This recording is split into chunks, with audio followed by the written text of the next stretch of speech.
नमस्कार दोस्तों, मैं अजय मिश्रा अपने YouTube चैनल सर्वोदय क्लासेस पर आप सबका स्वागत करता हूं। दोस्तों, आज से हम सामान्य अध्ययन के एक विस्तृत श्रृंखला की शुरुआत करते हैं और सामान्य अध्ययन के अंतर्गत सबसे पहले हम पढ़ेंगे भारत के भूगोल को। भारत का भूगोल विभिन्न प्रतियोगी परीक्षाओं के लिए एक बहुत ही महत्वपूर्ण विषय है, तो आज से हम भारत का भूगोल पढ़ना शुरू करेंगे। भारत का भूगोल।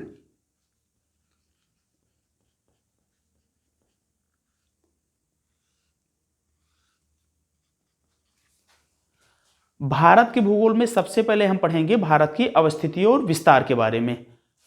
तो हमारा पहला टॉपिक होगा भारत की अवस्थिति और विस्तार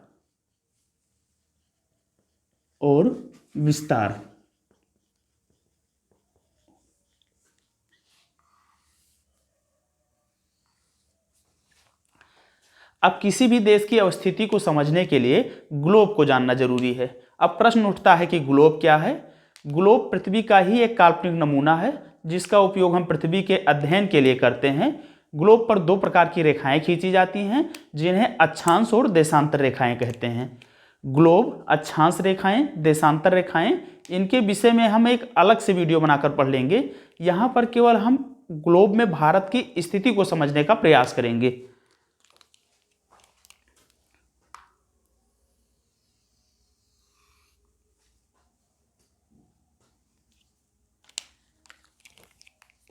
इसे कहते हैं उत्तरी ध्रुव और यह है हमारा दक्षिणी ध्रुव।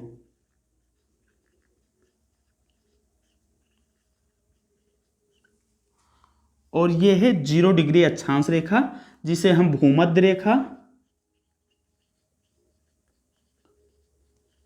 या विषुवत रेखा कहते हैं। भूमध्य रेखा पृथ्वी को दो बराबर भागों में बांट देती है, उत्तरी गोलार्ध और दक्षिणी गोलार्ध। उत्तरी गोलार्ध और दक्षिणी गोलार्ध।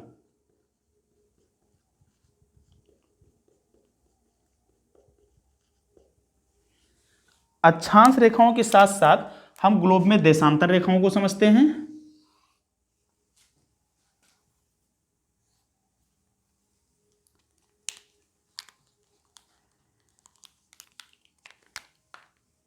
यह बिंदु है उत्तरी ध्रुव और यह है दक्षिणी ध्रुव। और उत्तरी ध्रुव से दक्षिणी ध्रुव को मिलाने वाली रेखा को हम देशांतर रेखा कहते हैं। देशांतर रेखा। देशांतर रेखा पृथ्वी को दो भागों में बांट देती है, पूर्वी गोलार्ध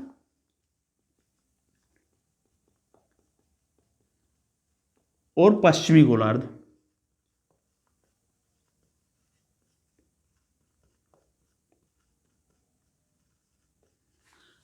अब एक ही ग्लोब के माध्यम से हम अक्षांश और देशांतर रेखाओं को तथा उत्तरी, पूर्वी, दक्षिणी और पश्चिमी गोलार्धों को समझते हैं।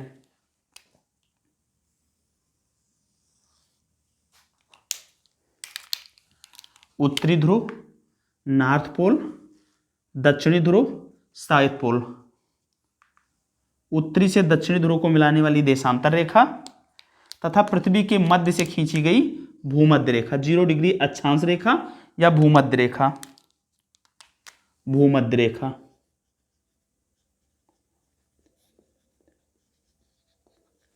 देशांतर रेखा।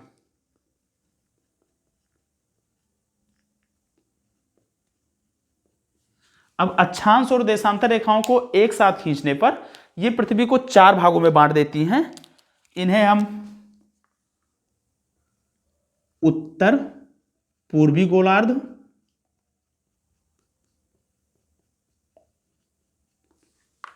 उत्तर पश्चिमी गोलार्ध,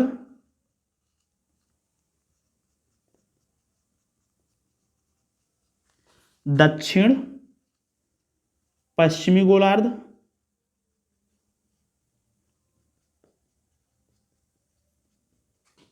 दक्षिण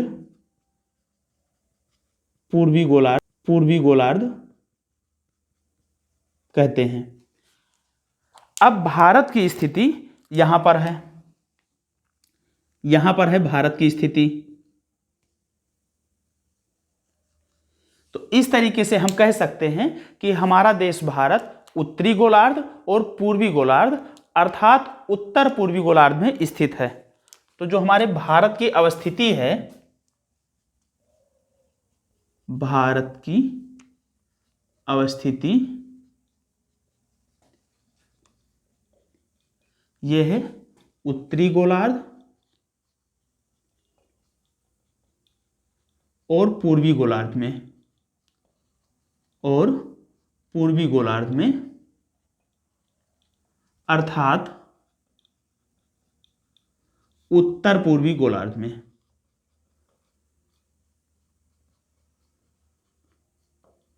तो ये प्रश्न एग्जाम में पूछा जाता है कि भारत किस गोलार्ध में स्थित है, भारत की अवस्थिति क्या है। तो भारत उत्तर पूर्वी गोलार्ध में स्थित है। इस बात को हम याद रखेंगे कि भारत उत्तर पूर्वी गोलार्ध में स्थित है। आप इसका एक स्क्रीनशॉट ले लीजिए और उसके बाद हम एक भारत का रफ डायग्राम बनाकर भारत पर अक्षांश और देशांतर रेखाओं को समझते हैं। अब हम भारत का एक रफ डायग्राम बना लेते हैं और रफ डायग्राम पर भारत की अक्षांशीय विस्तार और भारत के देशांतरीय विस्तार को समझते हैं।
ये भारत का एक रफ डायग्राम है।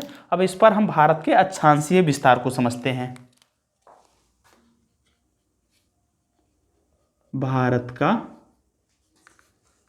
अक्षांशीय विस्तार,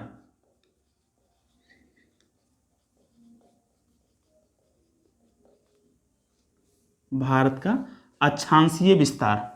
और भारत के अक्षांशीय विस्तार में सबसे पहले हम भारत के दक्षिणतम बिंदु की बात करेंगे। दक्षिणतम बिंदु,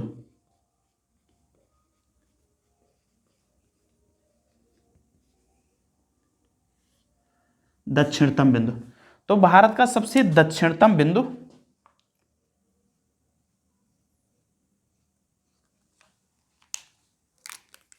भारत का सबसे दक्षिणतम बिंदु ये बिंदु है और ये कन्याकुमारी में स्थित है। कन्याकुमारी। और ये हमारा मुख्य भूमि है, क्योंकि भारत का दक्षिणतम बिंदु यहां हम देखेंगे तो इस बिंदु पर है। ये जो अंडमान निकोबार का हमारा ग्रेट निकोबार है, भारत का सबसे दक्षिणतम बिंदु यहां पर स्थित है। अगर हम मुख्य भूमि की बात करेंगे तो भारत का दक्षिणतम बिंदु कन्याकुमारी में स्थित है। मुख्य भूमि कन्याकुमारी में स्थित है और यह है 8 डिग्री 4 मिनट उत्तरी अक्षांश। यह है 8 डिग्री 4 मिनट उत्तरी अक्षांश।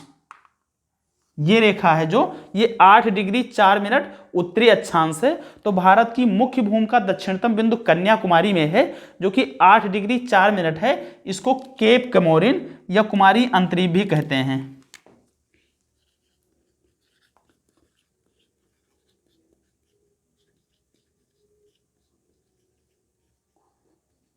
कुमारी अंतरीप भी कहते हैं और ये तमिलनाडु में स्थित है। तो भारत का दक्षिणतम बिंदु की बात करें तो मुख्य भूमि स्थित है 8 डिग्री 4 मिनट उत्तरी अक्षांश, और ये जगह है कन्याकुमारी, या इसी को केप कैमोरिन या कुमारी अंतरीप भी कहते हैं।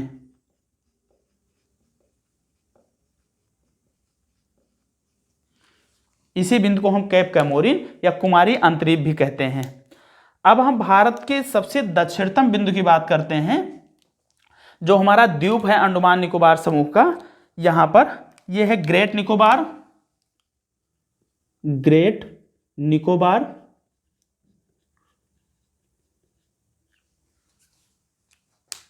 और ये देखिए ये 8 डिग्री 4 मिनट से नीचे स्थित है। यहां पर ये स्थित है 8 डिग्री 4 मिनट से नीचे स्थित है। तो ये है 6 डिग्री 45 मिनट उत्तरी अक्षांश। ये 6 डिग्री 45 मिनट उत्तरी अक्षांश है, और इस जगह का नाम है इंदिरा पॉइंट।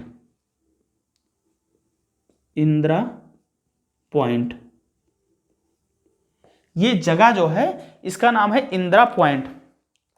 इसको पार्सन्स पॉइंट और पिगमिलियन पॉइंट भी बोलते हैं। राजीव गांधी यहां पर गए थे विजिट करने, तो उन्होंने इसका नाम बदल के इंदिरा पॉइंट कर दिया था। इसको पार्सन्स पॉइंट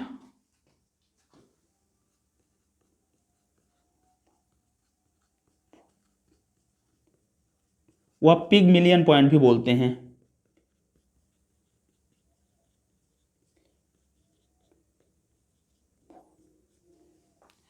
– 2004 में सुनामी जब आया था तो ये डूब गया था, फिर ये बाहर निकला है।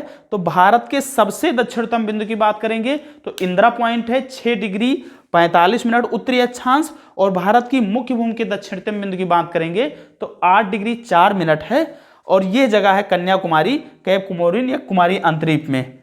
तो यहां हम लिख देते हैं दक्षिणतम बिंदु, सबसे दक्षिणतम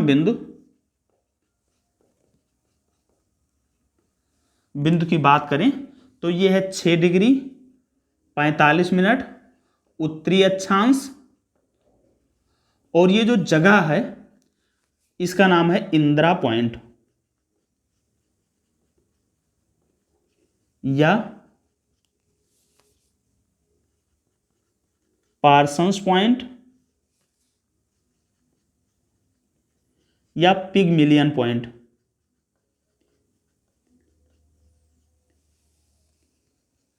तो ये हम सारे नाम याद रखेंगे, सारे नाम को याद रखेंगे। अब अगर हमसे पूछा जाए भारत का सबसे दक्षिणतम बिंदु कौन सा है, तो भारत का सबसे दक्षिणतम बिंदु है इंदिरा पॉइंट 6 डिग्री 45 मिनट, और यह पड़ता है ग्रेट निकोबार में। इसका नाम पार्सन्स पॉइंट और पिगमिलियन पॉइंट भी है। अगर मुख्य भूमि की बात करें तो 8 डिग्री 4 मिनट उत्तरी अक्षांश, और यह पड़ता है कन्याकुमारी में। इसको केप कैमोरिन और कुमारी अंतरीप के नाम से भी जानते हैं। अब हम बात करते हैं उत्तरतम बिंदु की। यह था दक्षिणतम बिंदु। आप इसका एक स्क्रीनशॉट ले लीजिए या इसको नोट कर लीजिए, फिर हम इसके आगे पढ़ते हैं। अब हम उत्तरतम बिंदु की बात करेंगे। भारत के अक्षांशीय विस्तार में उत्तरतम बिंदु, सबसे उत्तरी बिंदु की बात करेंगे। कहां पर स्थित है, तो सब भारत का सबसे उत्तरी बिंदु यहां पर स्थित है, और इस जगह को हम लोग कहते हैं इंदिरा काल। और ये 37 डिग्री 6 मिनट उत्तरी अक्षांश है। तो अब हम बात करें कि भारत की अक्षांशीय विस्तार कहां से कहां तक है, तो भारत की अक्षांशीय विस्तार इंदिरा पॉइंट से लेकर इंदिरा काल तक है। भारत की अक्षांशीय विस्तार इंदिरा पॉइंट से लेकर इंदिरा काल तक स्थित है। अगर हम मुख्य भूमि की बात करें तो कन्याकुमारी से इंदिराकाल तक स्थित है और ये जगह पड़ती है लद्दाख में। अगर आप पुरानी किताबों को देखेंगे तो उसमें जम्मू कश्मीर लिखा हुआ है, लेकिन अभी ये जगह लद्दाख में स्थित है, इंदिराकाल। तो भारत का सबसे उत्तरतम बिंदु है 37 डिग्री 6 मिनट उत्तरी अक्षांश और ये जगह पड़ती है इंदिराकाल में। और इस जगह का नाम है इंदिराकाल और ये पड़ता है लद्दाख में, केंद्र शासित प्रदेश लद्दाख में पड़ता है। अब अगर हम भारत के अक्षांशीय विस्तार की बात करें, भारत के अक्षांशीय विस्तार की बात करें, अक्षांशीय विस्तार की बात करें तो भारत का अक्षांशीय विस्तार 8 डिग्री 4 मिनट उत्तरी अक्षांश से लेकर 37 डिग्री 6 मिनट उत्तरी अक्षांश तक है। आप इस बात को बिल्कुल ध्यान रखेंगे कि 8 डिग्री 4 मिनट उत्तरी अक्षांश से लेकर 37 डिग्री 6 मिनट उत्तरी अक्षांश तक है। 8 डिग्री 37 डिग्री 6 मिनट उत्तरी अक्षांश माइनस 8 डिग्री 4 मिनट उत्तरी अक्षांश। अगर हम इसको घटाएंगे तो ये हो जाएगा 29 डिग्री 2 मिनट उत्तरी अक्षांश। तो भारत का जो अक्षांशीय विस्तार है, जो अक्षांश रेखाओं की संख्या है, वो 29 डिग्री 2 मिनट उत्तरी अक्षांश है। भारत के दक्षिणतम बिंदु और उत्तरतम बिंदु के बीच में 29 डिग्री 2 मिनट का अक्षांशीय विस्तार है। 29 डिग्री 2 मिनट, यहाँ 8 डिग्री 4 मिनट और 37 डिग्री 6 मिनट के बीच में 29 डिग्री 2 मिनट है। इसको हम लिख लेते हैं लगभग 30 डिग्री लगभग। तो अगर प्रश्न पूछा जाए कि भारत का अक्षांशीय विस्तार कितना है, तो लगभग 30 डिग्री का अक्षांशीय विस्तार है। भारत के उत्तरतम और दक्षिणतम मुख्य भूमि दक्षिणतम बिंदु और उत्तरतम बिंदु के बीच में लगभग 30 अक्षांश रेखाएं खींची गई हैं। 29 डिग्री 2 मिनट उत्तरी अक्षांश है। इसका आप एक स्क्रीनशॉट ले लीजिए और उसके बाद हम पढ़ते हैं भारत के सबसे पश्चिमी बिंदु और पूर्वी बिंदु के विषय में। भारत का अक्षांशीय विस्तार हमने देखा कि भारत का सबसे दक्षिणतम बिंदु कन्याकुमारी मुख्य भूमि का है और सबसे दक्षिणतम बिंदु इंदिरा पॉइंट है जो ग्रेट निकोबार में पड़ता है। भारत का सबसे उत्तरी बिंदु इंदिराकाल है जो लद्दाख में पड़ता है और अक्षांशीय विस्तार लगभग 30 डिग्री का है। अब हम पढ़ते हैं भारत का देशांतरीय विस्तार। भारत का देशांतरीय विस्तार।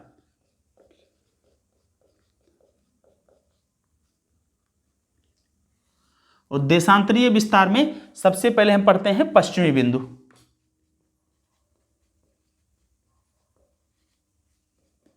पश्चिमी बिंदु, तो भारत का जो सबसे पश्चिमी बिंदु है वो यहां से होकर गुजरता है और इस जगह का नाम है गोरमोता। ये गुजरात का कच्छ का इलाका है। गुजरात, ये गुजरात है, गुजरात राज्य में कच्छ जगह है और इस जगह का नाम है गोरमोता या सरक्रीक, क्योंकि यहां से भारत और पाकिस्तान की बॉर्डर रेखा सरक्रीक भी यहीं से गुजरती है और यहीं पर स्थित है नारायण सरोवर। तो हम इन तीनों बातों को याद रखेंगे कि भारत का जो सबसे पश्चिमी बिंदु है वो गोरमोता से होकर गुजरता है। जो भारत का सबसे पश्चिमी देशांतरीय रेखा है वो गोरमोता से होकर गुजरता है या सरक्रीक लाइन से होकर गुजरता है या नारायण सरोवर से होकर गुजरता है। और जो इसका देशांतरीय विस्तार है वो है 68 डिग्री 7 मिनट पूर्वी देशांतर। तो भारत का जो सबसे पश्चिमी बिंदु है वो है 68 डिग्री 7 मिनट पूर्वी देशांतर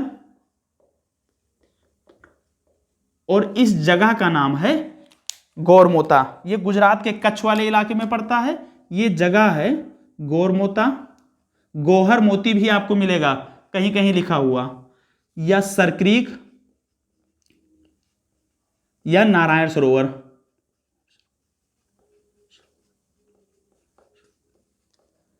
अब हम बात करते हैं भारत के सबसे पूर्वी बिंदु की। भारत के सबसे पूर्वी बिंदु से होकर कौन सी देशांतर रेखा गुजरती है, इसके बारे में पढ़ते हैं। तो भारत का सबसे पूर्वी बिंदु यहां पर स्थित है और यह है 97 डिग्री 25 मिनट पूर्वी देशांतर। पूर्वी देशांतर। और ये जिस जगह से होकर गुजरता है उसका नाम है किबथू। ये अरुणाचल प्रदेश में पड़ता है और ये किबथू है।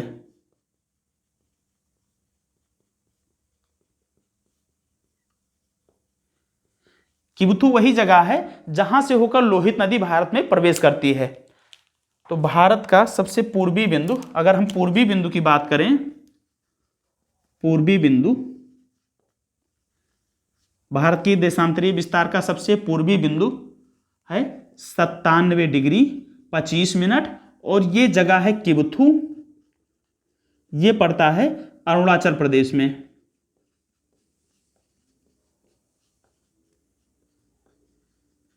अरुणाचल प्रदेश में पड़ता है। तो जो भारत का देशांतरीय विस्तार है वो 68 डिग्री 7 मिनट पूर्वी देशांतर से लेकर 97 डिग्री 25 मिनट पूर्वी देशांतर तक है। जो सबसे पश्चिमी बिंदु है भारत का, वो गुजरात के गोरमोता से एक और गुजरता है। यहां पर ही भारत पाकिस्तान की बॉर्डर रेखा सरक्रीक स्थित है। यहीं पर नारायण सरोवर स्थित है। और जो सबसे पूर्वी देशांतरीय रेखा है उसका नाम है, वो किबथू नामक जगह से होकर गुजरती है, जो कि अरुणाचल प्रदेश में पड़ता है। अब हम देशांतरीय विस्तार को देखते हैं। देशांतरीय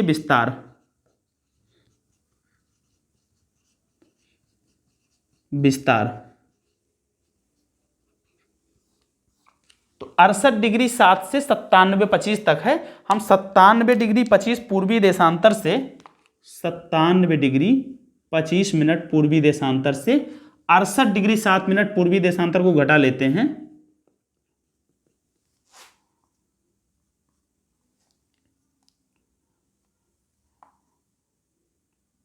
ये लगभग 29 डिग्री 18 मिनट पूर्वी देशांतर हमको प्राप्त होता है। 29 डिग्री 18 मिनट पूर्वी देशांतर। तो अभी हमने देखा था भारत का जो अक्षांशीय विस्तार था वो 29 डिग्री 2 मिनट का था, लगभग 30 डिग्री हमने मान लिया था। और भारत का जो देशांतरीय विस्तार है वो भी 29 डिग्री 18 मिनट का पूर्वी देशांतर का विस्तार है। तो हम ये कह सकते हैं कि लगभग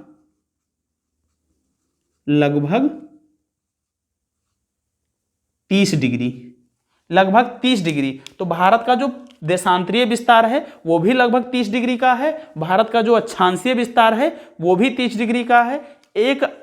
दो अक्षांश रेखाओं के बीच लगभग 111 किलोमीटर की दूरी होती है।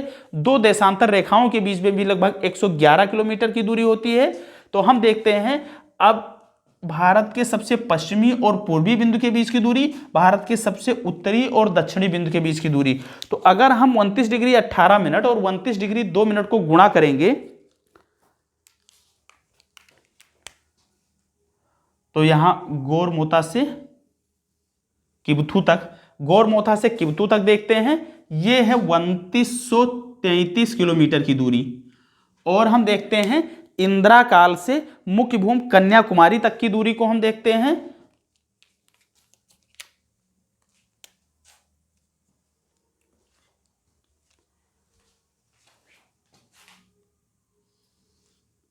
यह है 3214 किलोमीटर। 3214 किलोमीटर। तो लगभग इसका अगर हम अंतर देखें, अगर हम अंतर की बात करें तो लगभग 200 कुछ किलोमीटर का अंतर होगा। ये अंतर इसलिए आता है क्योंकि जो देशांतर रेखाएं होती हैं, देशांतर रेखाओं के बीच की दूरी सभी जगह पर समान नहीं होती है। देशांतर रेखाएं ऊपर और नीचे, उत्तरी और दक्षिणी ध्रुवों पर कम होती हैं, इसलिए इनके बीच में कुछ डिफरेंस आता है कुछ किलोमीटर का। अब देखिए भारत का जो अक्षांशीय विस्तार है वो भी 30 डिग्री का है। भारत का जो देशांतरीय विस्तार है वो भी 30 डिग्री का है। तो भारत के अगर आकार की हम बात करें, कि भारत का आकार कैसा है, तो भारत का आकार हो जाएगा समचतुष्कोणीय आकार। समचतुष्कोणीय आकार। तो इस बात को भी हम याद रखेंगे कि भारत का आकार कैसा है, समचतुष्कोणीय आकार। तो आज हमने भारत की स्थिति और विस्तार में, भारत की जो स्थिति और विस्तार हमारा पहला टॉपिक था, इसके अंतर्गत हमने भारत के उत्तरतम बिंदु, दक्षिणी बिंदु, पूर्वी बिंदु, पश्चिमी बिंदु, कौन सी देशांतर और अक्षांश रेखाएं गुजरती हैं कितने डिग्री पर, और उस जगह का क्या नाम है, भारत का आकार कैसा है, भारत की अवस्थिति क्या है, इसके विषय में हम लोग पढ़ा। अब हम मिलते हैं आपको अगले क्लास में एक नए वीडियो के साथ में। आपको डिस्क्रिप्शन में PDF दे दिया जाएगा, आप वहां से जाकर PDF डाउनलोड कर सकते हैं। धन्यवाद।